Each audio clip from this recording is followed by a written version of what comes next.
Hello and welcome. My name is Heroine Bob and welcome to Bob Bios, a channel where I normally share with y'all stuff about reselling. However, today's video is going to be 1, less video quality and 2, less audio quality because I'm filming it on my phone. And that is because what I am going to talk about now I feel is really important for a lot of different reasons. I have mentioned before that I am in the gaming space as well. I am a Twitch partner. I have a lot of friends in Facebook gaming, a lot of friends in YouTube gaming, and a lot of friends on Twitch gaming. And one of my friends, Fiora, had discovered a new feature that YouTube rolled out on April 30th that they opted every video into unilaterally and didn't tell anybody.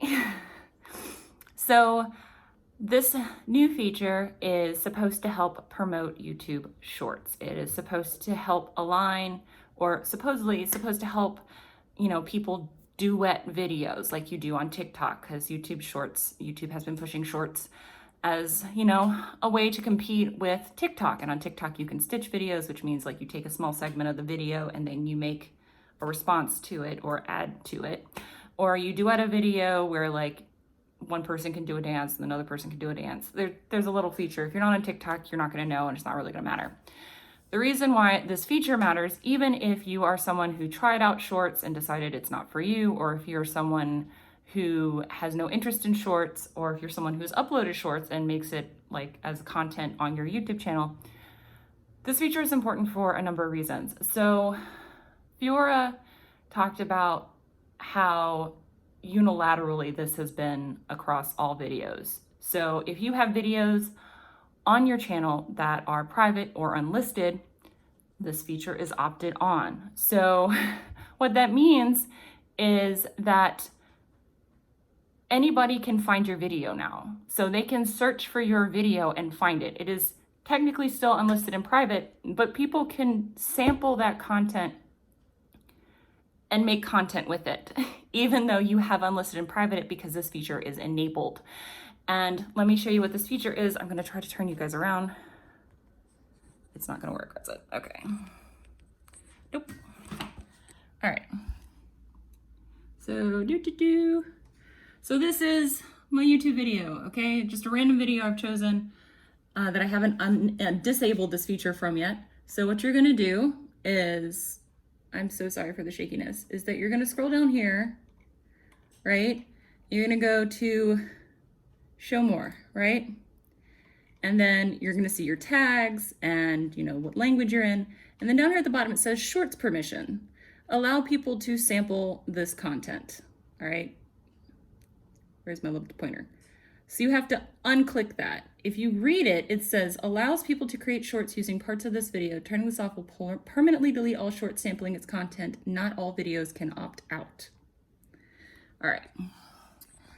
So it states right there that by having that feature enabled, you are giving people permission to use your content however they deem fit.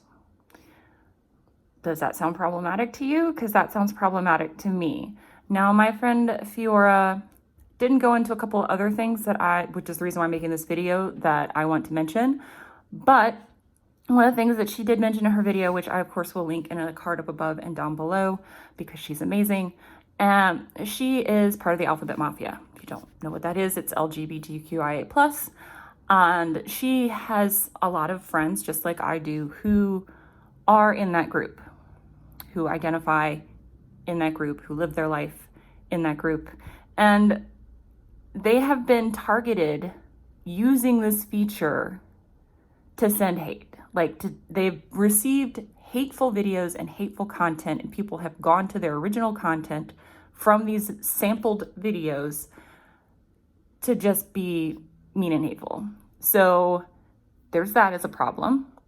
Now, the other problem, as I mentioned before, is that videos that you've unlisted or privated for whatever reason, for example, say you have like a YouTube channel and you upload private videos, or you upload all videos as unlisted, and it's just something for you to like send links to your family or your friends of like your kids in the bathtub.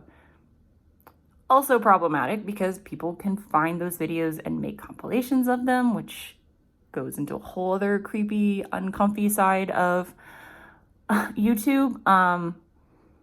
that's a problem. And the fact that it is on every video has this enabled.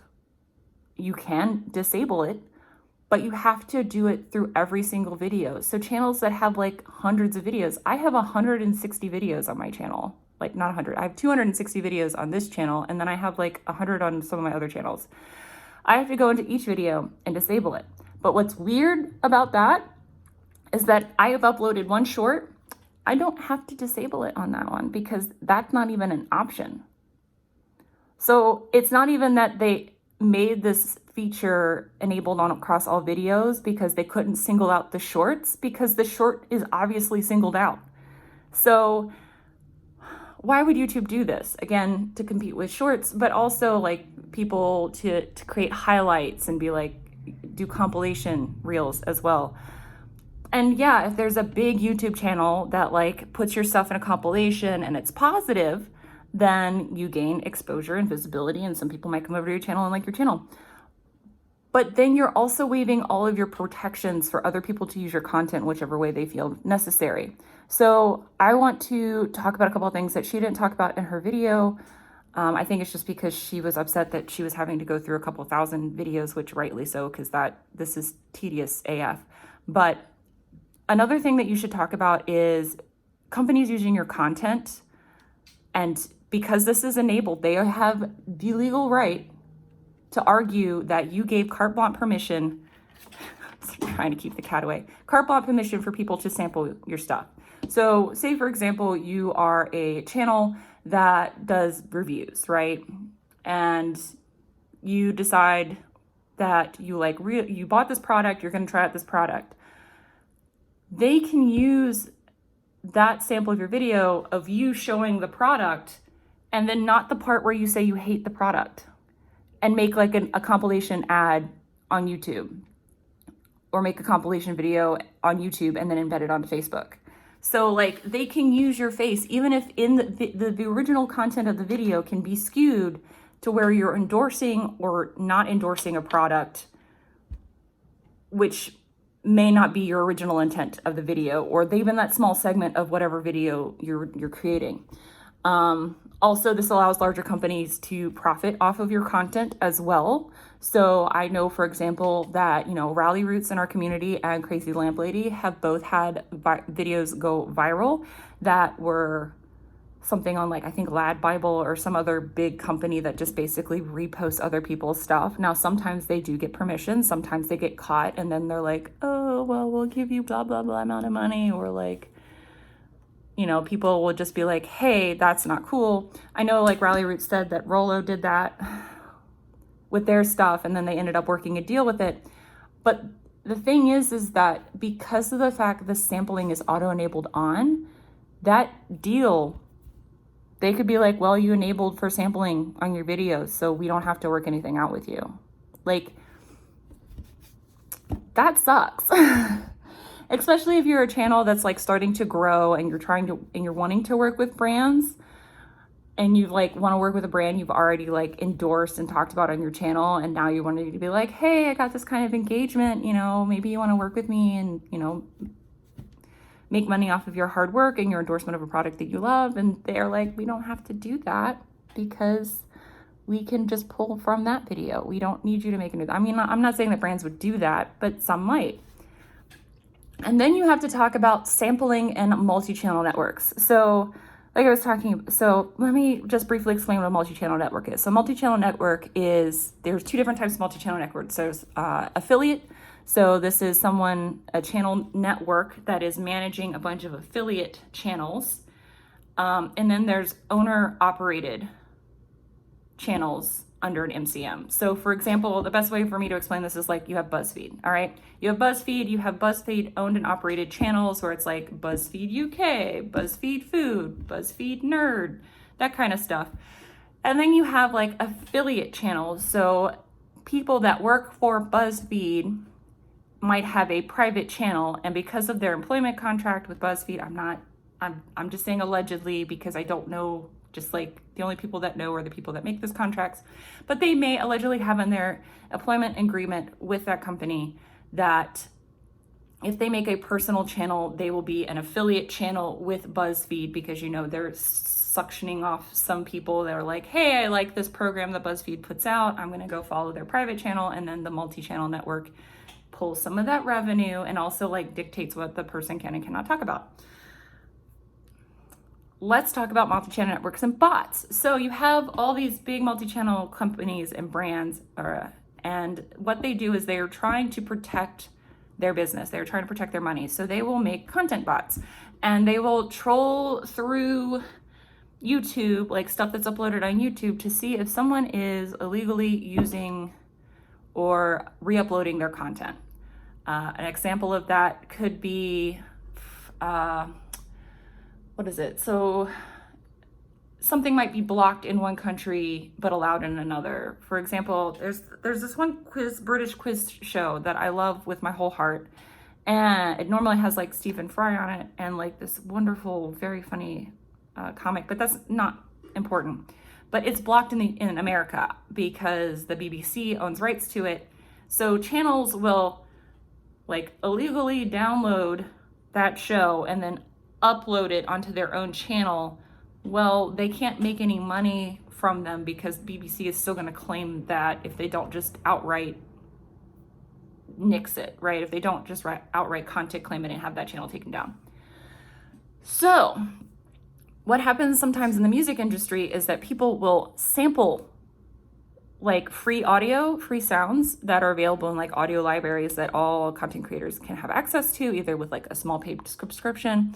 And what they'll do is they'll add that into their song or music, and then they have a record label. And so now that free sound is in that song, that record label can claim anything that uses that sound. So for example, if you used a free police siren from one of these content apps and some music person decides to use that in one of their songs, sample that, sampling is technically a music industry term, sample that in their song. If you use that same sound, that multi-channel network or that corporation or that label will then try to claim your video because you used the same free thing that songwriter did. Now, technically that's still free, but because it's in a copyrighted song owned by that label, they will still try to content claim you. Problem with that being is that you are within every legal right to continue to use that sound. But say you're a smaller creator, I will talk to you in a minute. Say you're a smaller creator and a big record label does that to you. Who do you think's YouTube more likely to side with? YouTube did not have a great track record of siding with the little guy who was in their rights, even if you can show them that like, hey, this is a free audio. And they're like, but how do we know that that's the same thing? Other than like the original songwriter has to be like, oh yeah, I used that. I waive my right to do that. Who's gonna do that? Really? So that's the same thing. So like, we'll just go back to BuzzFeed. What if BuzzFeed decides to make a section on reselling, like people making money for home, buying stuff from the thrift stores, they're reselling it, and they sample a whole bunch of, reselling YouTube, like people showing their like best flips or their biggest finds or whatever. They make a video and they have a small section of your video in that, and say it was a video you made like 2 or 3 years ago. How often do you check to see if like stuff you made 2 or 3 years ago has been content claimed? They have the ability to content claim it now because that section of your video that you gave permission, that YouTube gave permission for other people to use as a sample, can now be claimed by those big companies. That's not okay. Like, for me personally, and this is why I want to share this, the negatives outweigh the alleged or potential positives. Like, someone can use my content freely without my permission in a way that I might not accept, or I might not even feel appropriate. It can take my content and out of context and make it sound like it's completely something else. They can take my content and put it to an audience that maybe won't like me. Like, there is anti-reseller YouTube, there's anti-reseller TikTok. They might use it to spread hate, harassment, and bullying. They may, be a part of a bigger channel or have an MCN, and then their small sampling of my content can make it so when I get monetized, like I can't get any revenue from that. And then, you know, I have hundreds of videos. So like if every video is opted into that, I might not know if something gets claimed. So for me personally, I wanted to talk about this because it has levels. It's not just that it's inconvenient. It's not just that YouTube rolled it out overall to all videos. So now your private and unlisted videos can now be found again. It's not that they did that and didn't tell anybody, but it's also that, so when you watch Fiora's video, if you go watch it, she also talks about how, you know, she's a YouTube partner. She contacted YouTube Creator Help. They had no idea what she was talking about at all. They're like, she had to explain to them what the feature was, that it was on all of her videos. And then she was trying to get them, they didn't know what she was talking about. And then they're like, there's no way to carte blanche. They carte blanche added it to all videos, but didn't make a way for you to carte blanche remove it from all videos. You have to go into every video, like I showed you, and disable it. Every single video. And the YouTube Creator Help that is available to the majority of creators that are in the partner program, I'm not talking about like the 1 million+ people, but the majority of creators, their YouTube person probably doesn't know this is a feature. And that is the biggest problem with YouTube rolling out new features, is that most of the time the people that are meant to help the creators, or the help that most creators have access to because the platform is so large, they don't even know that feature is there. They don't even tell their own people sometimes. So unless people talk about it, people aren't going to know. And this can cause a lot of problems to a lot of creators. I also want to give a big boost to, you know, I was talking about an MCM claiming, a large creator claiming content from a small creator, because there's, you know, there's the React channels. Crazy Lamp Lady was talking about one of her friends, Aqua Chigger, like the little tiny bugs that bite you. Their channel is going to be terminated on Friday because YouTube flagged some of their content as being used by another channel, but that other channel is an international channel, is much larger than them. And then that big channel decided to content claim them, and now their channel might get shut down on Friday. Like that can happen. And you don't have any protection. And that's the thing, like this person might not have any protections because that video might have had this feature enabled. And that's how come that creator can use it. And might have a leg to stand on to get that channel shut down. Like, make the decision for yourself if that exposure and possible shout out randomly is worth possibly losing your channel. Okay, hopefully this video will upload sometime today because it's on my phone. And thank you guys for watching. And I'll link her video down below. And check your YouTube channels if you have a YouTube channel.